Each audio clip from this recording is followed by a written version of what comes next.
Hi friends, SC వర్గీకరణ అంశంలో ఇచ్చిన మాట నిలబెట్టుకున్న ఏకైక వ్యక్తి ప్రధానమంత్రి నరేంద్ర మోదీ మాత్రమే అని ఎంఆర్పీఎస్ వ్యవస్థాపకుడు మందకృష్ణ మాదిగ అన్నారండి. ఆయన ప్రధానమంత్రి నరేంద్ర మోదీ గారిని, కేంద్ర హోంశాఖ మంత్రి అమిత్ షా గారిని కలిశారు. దాదాపు అరగంట సేపు ప్రధాని నరేంద్ర మోదీ గారితో భేటీ అయ్యారు మందకృష్ణ మాదిగ గారు. ఎస్సీ వర్గీకరణకు సహకరిస్తాను అని చెప్పి మాటిచ్చారు నరేంద్ర మోదీ గారు ఎలక్షన్ టైంలో. ఆ మాట నిలబెట్టుకున్నారు అని ధన్యవాదాలు చెప్పారు. అలాగే నరేంద్ర మోదీ గారు మందకృష్ణ మాదిగ గారిని ఆప్యాయంగా పలకరించి హత్తుకున్నారు, శుభాకాంక్షలు తెలియజేశారు. అయితే మందకృష్ణ మాదిగ గారండి మాట్లాడుతూ, తెలుగు రాష్ట్రాలలో ఎస్సీ వర్గీకరణ తొందరగా అమలయ్యేలా చూడండి మోదీ గారు. ఈ వర్గీకరణ అంశం మీద కొందరు సుప్రీంకోర్టుకు వెళ్లే ఆలోచనల్లో ఉన్నారు. మరి ఎలాంటి సమస్యలు ఉత్పన్నం కాకుండా చూడండి అని చెప్పి మందకృష్ణ మాదిగ గారు కోరారు. ఇప్పుడు అర్థమైందండి, నరేంద్ర మోదీ గారు మాట ఇచ్చారు, నిలబెట్టుకున్నారు. ఈ ఎస్సీ వర్గీకరణకు సంబంధించి మందకృష్ణ మాదిగ గారు దాదాపు 30 సంవత్సరాలకు పైగా పోరాటం చేస్తూ వస్తున్నారు. ఒక ఉద్యమాన్ని నిర్మించారు. ఎక్కడికి వెళ్ళినా సరే ఎస్సీ వర్గీకరణ గురించి మందకృష్ణ మాదిగ గారు గళం ఎత్తేవారు. అన్ని రాజకీయ పార్టీలు చూస్తాములే చేస్తాములే అని చెప్పి మాదిగలను తెలంగాణలోను, మాలలను ఆంధ్రప్రదేశ్లోను ఓట్ల కోసం విస్తృతంగా ఉపయోగించుకొని ఆ తర్వాత మందకృష్ణ మాదిగ గారిని పక్కన పెట్టేసేవాళ్ళు. అంటే దాదాపు ఆయనను అసలు కేర్ చేసేవాళ్ళు కాదు. అదే నరేంద్ర మోదీ గారు హైదరాబాద్ వేదికగా జరిగిన బహిరంగ సభలో మాటిచ్చారు, షెడ్యూల్డ్ కులాల వర్గీకరణకు నేను మద్దతిస్తున్నాను, మందకృష్ణ మాదిగ చేస్తున్న పోరాటానికి నేను మద్దతిస్తూ ఉన్నాను, కేవలం మద్దతు ఇవ్వడం మాత్రమే కాదు, ఆ ఎస్సీ వర్గీకరణ జరిగేలా మేము చూస్తాము అని చెప్పి నరేంద్ర మోదీ గారు మాటిచ్చారు. అయితే అండి, అసలు ఎందుకు ఈ ఎస్సీ వర్గీకరణ అన్నటువంటి అంశం ఉంది మన ఆంధ్రప్రదేశ్లో? చాలా మందికి దాని లోతులు తెలియవు. కొద్ది విషయాలు మనం ఈ వీడియోలో మాట్లాడుకునే ప్రయత్నం చేద్దాం. సబ్జెక్ట్ చాలా పెద్దది. కొన్ని అంశాలు మామూలుగా అండి, ఆంధ్రప్రదేశ్ నుంచి మనం మాట్లాడుకోవాలి. ఆంధ్రప్రదేశ్ అంటే ఏ ఆంధ్రప్రదేశ్? ఇప్పటి ఆంధ్రప్రదేశ్ కాదు, ఉమ్మడి ఆంధ్రప్రదేశ్. అందులో మొత్తం 59 కులాలు ఎస్సీ కులాల జాబితాల కింద ఉన్నాయి.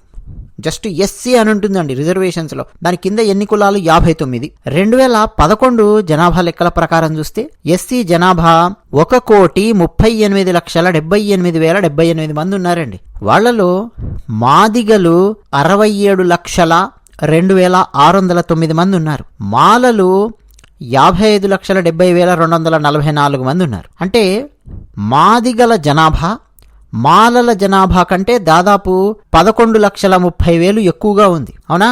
మొత్తం ఎస్సీ జనాభాలో ఈ 2 కులాల జనాభానే దాదాపు 80% దాకా ఉండొచ్చు అనేది ఒక ఎస్టిమేషన్ ఉంది. ఇక మిగతా 57 కులాలలో అతిపెద్ద సంఖ్య రెల్లి కులానిది. ఇంకా వీళ్ళందరండి ఉత్తరాంధ్ర జిల్లాలలో ఎక్కువగా ఉంటారు. వృత్తిరీత్యా గనక చూస్తే మాదిగలు చర్మకార వృత్తిని స్వీకరించి వారు చర్మకార వృత్తిలో పనిచేస్తూ ఉంటారు.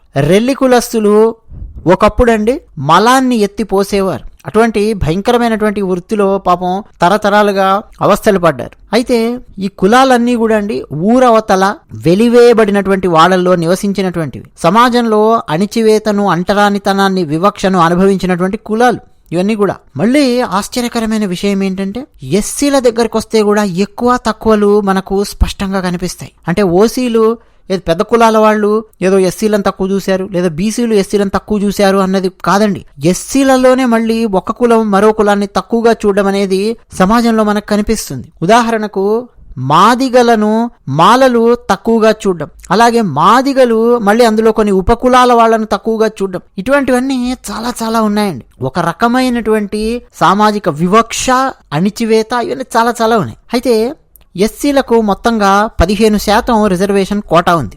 అయితే ఈ కోటాలో మాలలే మాదిగల కంటే ఎక్కువగా లబ్ధి పొందుతున్నారు అన్న చర్చ మొదలయ్యింది. చర్చ 1970లో స్టార్ట్ అయింది.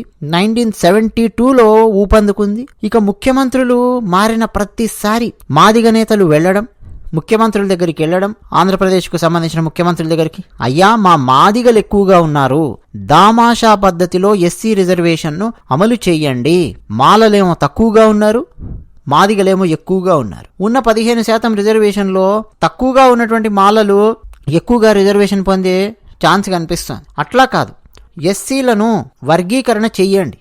వర్గీకరణ చేస్తే దామాషా పద్ధతి ప్రకారం మాదిగలు ఎక్కువగా ఉన్నారు కాబట్టి మాదిగలకు ఎక్కువ రిజర్వేషన్, ఆ 15% ఎక్కువ రిజర్వేషన్ వచ్చేలాగా చెయ్యండి అన్నటువంటి చర్చ నడుస్తూ ఉండేది. ఈ అంశాన్ని ముట్టుకోవడానికి చాలా మంది జర్నలిస్టులు వీళ్ళందరూ కూడా భయపడేవాళ్ళు. కానీ చాలా మంది అండి మానవ హక్కుల కార్యకర్తలు, బాలగోపాల్ సార్ లాంటి వాళ్ళు, చాలా మంది వ్యాసాలు రచించినటువంటి వాళ్ళు ఉన్నారు. మాదిగల సంఖ్య ఓవరాల్ గా ఎక్కువగా ఉంది, కానీ లభిస్తున్నటువంటి రిజర్వేషన్ కోట తక్కువగా ఉంది. అలా కాదు, దీన్ని ఒక యుద్ధం స్థాయిలో తీసుకెళ్లాలి అని, యుద్ధం అంటే సామాజిక ఉద్యమం స్థాయిలో తీసుకెళ్లాలి అన్నది మందకృష్ణ మాదిగ గారు చేసినటువంటి పోరాటం. 1996లో జస్టిస్ రామచంద్రరాజు కమిషన్ అండి తేల్చింది ఏమనంటే, జనాభా పరంగా మాలల కంటే మాదిగల సంఖ్య ఎక్కువ అయినప్పటికీ విద్యా ఉద్యోగ అవకాశాల్లో మాదిగలు చాలా తక్కువ స్థాయిలో ఉన్నారు, అవకాశాలు తక్కువగా వస్తున్నాయి మాదిగలకు అని చెప్పి 1996 జస్టిస్ రామచంద్రరాజు కమిషన్ స్టడీ చేసి వాళ్ళు తేల్చారు. సో మందకృష్ణ మాదిగ గారు అండి, ఆయన ఇచ్చినటువంటి ఒక డేటా ఉంది. 1996 ఆ టైంలో మాదిగలు 18,000 ఉద్యోగాలలో ఉంటే వాటిలో 80-90% ఉద్యోగాలు 4th క్లాస్ ఉద్యోగాలు అంటాం, లెవెల్ 4 ఉద్యోగాలు, ఆ ఉద్యోగాల్లో ఉన్నారు. మరోవైపు మాలలను గనక గమనిస్తే 72,000 ఉద్యోగాలలో, అన్ని రకాల ఉద్యోగాలలో 72,000 ఉద్యోగాల్లో మాలలు ఉన్నారు అని చెప్పి మందకృష్ణ మాదిగ గారు ఈ డేటా తీసుకొని మాట్లాడడం మనం గమనించవచ్చు. ప్రతిసారి అండి ఎప్పటికప్పుడు ఈ మందకృష్ణ మాదిగ గారు ఎస్సీ కులాలకు సంబంధించి వర్గీకరణ చెయ్యాలి, ABCD గ్రూపులుగా విభజించి ఆయా కులాల జనాభా నిష్పత్తి ప్రకారం ఉన్న 15% ఎస్సీ రిజర్వేషన్ కోటాను పంచండి అన్న డిమాండ్తో MRPS స్థాపించి ముందుకు ఉద్యమాన్ని తీసుకెళ్లారు మందకృష్ణ మాదిగ గారు. నిజానికండి బీసీ కులాలలో ఆల్రెడీ ABCD డివిజన్ అనేది ఉందండి. ఓకే, సో ఆల్రెడీ బీసీలలో ABCD డివిజన్ ఉంది కదా, BCA, BCB, BCBC, BCD ఇస్తున్నారు కదా, అరే మాకు కూడా SCA, SCB, SCC, SCD అని చెప్పి ఇవ్వండి అయ్యా అని చెప్పి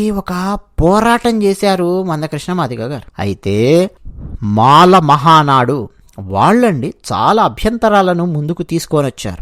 మాదిగల వర్గీకరణ డిమాండ్ మీద మాలలు ఫస్ట్ అండి అభ్యంతరం తెలియజేశారు. సబ్ కేటగరైజేషన్ అన్నది సామాజిక వైషమ్యాలకు, వివక్షకు దారితీస్తుంది అని చెప్పి మాల మహానాడు వాళ్ళు మాట్లాడారు. పివి రావు ఆయన ఆధ్వర్యంలో ఏర్పడ్డటువంటి మాల మహానాడు ఇది ప్రాంతీయ వ్యత్యాసమే తప్ప మాదిగలకు అన్యాయం జరగడం లేదు, మాదిగలకు చర్మకార వృత్తి ఆల్రెడీ ఉంది కాబట్టి వాళ్లకు ప్రభుత్వం నుంచి లబ్ధి పొందే పథకాలుంటాయి, కానీ మాలలకు ఆ అవకాశం లేదు కదా అని చెప్పి మాల మహానాడు వాదించింది. ఎప్పుడండి మాల మహానాడు అంటే మాలల నుంచి వినిపించేది ఏంటంటే ఎస్సీల మధ్య ఉండే ఐక్యతను దెబ్బతీసే కుట్ర అని చెప్పి వాళ్ళు తీసుకొని వస్తూ ఉన్నారు. అప్పుడు ముఖ్యమంత్రి చంద్రబాబు నాయుడు ఆయన రాజకీయ ప్రయోజనాల కోసం అప్పట్లో సృష్టించిన ఉద్యమం ఇది అని చెప్పి మాల మహానాడు వాళ్ళు మాట్లాడడం మొదలుపెట్టేవారు. ఎందుకంటే అండి అప్పుడు స్టేట్లో చూస్తే ఎక్కువ మాల నాయకులు కాంగ్రెస్ వైపు ఉండేవాళ్ళు. సో మాదిగలను తన వైపు తిప్పుకోవడం కోసం రాజకీయ ఈక్వేషన్స్ మార్చాలనేది చంద్రబాబు నాయుడు వ్యూహము. అందుకే ఇట్లా ఎస్సీలను వర్గీకరణ చేయాలన్నది చంద్రబాబు నాయుడు వెనకుండి నడిపించాడు మందకృష్ణ మాదిగను అన్నటువంటి వాదన విస్తృతంగా మీకు ఆ 2000s ఆ టైంలో కూడా విస్తృతంగా వినిపిస్తూ ఉండేదండి. ఈవెన్ న్యూస్ పేపర్స్లో, ఎడిటోరియల్స్లో కూడా నేను చదువుతూ ఉండేవాడిని. 1997 జూన్ 6వ తేదీన తెలుగుదేశం ప్రభుత్వం చంద్రబాబు నాయుడు గారు ముఖ్యమంత్రిగా ఉన్నప్పుడు 15% ఎస్సీ కోటాను విభజిస్తూ ఒక జీవోని తీసుకొచ్చింది. ఏ గ్రూపులో రెల్లి దాని అనుబంధ కులాలు మొత్తం 12 కులాలను కలుపుతూ వాళ్లకు 1% కోటా ఇచ్చారు. అంటే వీళ్లను అట్టడుగు స్థానంలో ఉన్న కులాలుగా గుర్తించారు.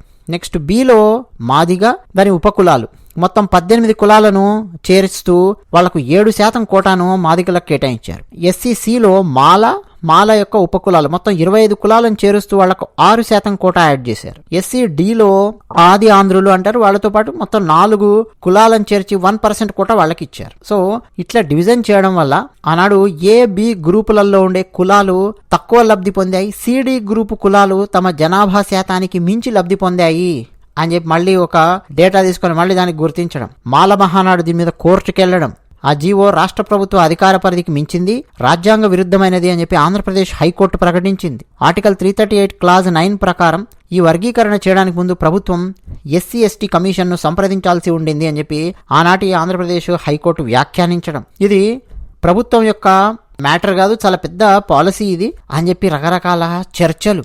సో వర్గీకరణ అలా ఆనాడు ఆగిపోయింది. ఇక వర్గీకరణకు సంబంధించండి ఇంకా చాలా ట్విస్టులు అవన్నీ చాలా తిరిగాయి. మాదిగల నుంచి ఒత్తిళ్లు విపరీతంగా పెరిగాయి. సో 2004లో వైఎస్ రాజశేఖర రెడ్డి గారు ఆయన ప్రభుత్వం ఏర్పడ్డాక రాజ్యాంగ సవరణ కోరుతూ అసెంబ్లీలో ఒక తీర్మానం చేశారు. దానికి ప్రతిస్పందనగా సామాజిక న్యాయం అని చెప్పి ఒక మంత్రిత్వ శాఖ ఉషా మెహ్రా కమిషన్ను ఏర్పాటు చేశారు. 2008 మేలో ఆనాటి మంత్రి మీరా కుమార్ కు కమిషన్ ఒక నివేదిక ఇచ్చింది. రాజ్యాంగంలోని ఆర్టికల్ 341 సవరణ చేయాలని, ఆర్టికల్లో 3వ క్లాజు చేర్చడం ద్వారా రాష్ట్ర అసెంబ్లీలు ఏకగ్రీవం తీర్మానం చేసిన పక్షంలో కులాల వర్గీకరణను పార్లమెంటు ఆమోదించొచ్చు అని చెప్పి ఉషా మెహ్రా సిఫారసు చేసింది. అయితే కేంద్రం పెద్దగా ఆనాటి కాంగ్రెస్ ప్రభుత్వం పెద్దగా పట్టించుకోలేదు, పరిష్కరిద్దామని కానీ లైట్ తీసుకుంది.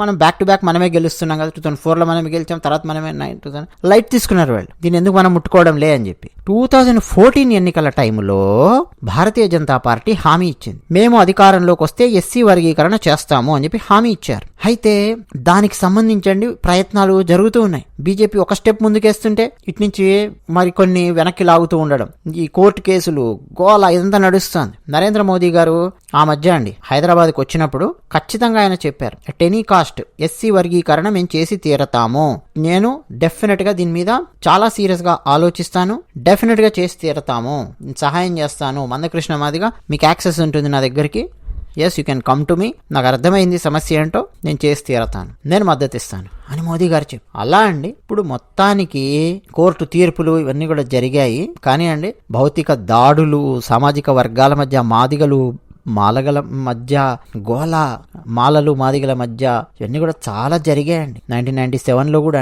తూర్పుగోదావరి పశ్చిమ గోదావరి జిల్లాలలో భౌతిక దాడులు. సో మొత్తానికి మందకృష్ణ మాదిగ గారు చేసినటువంటి పోరాటాన్ని ఒక కొలిక్ అయితే నరేంద్ర మోదీ గారు తీసుకొని వచ్చారండి. మరి అదే విషయం. ధన్యవాదాలు.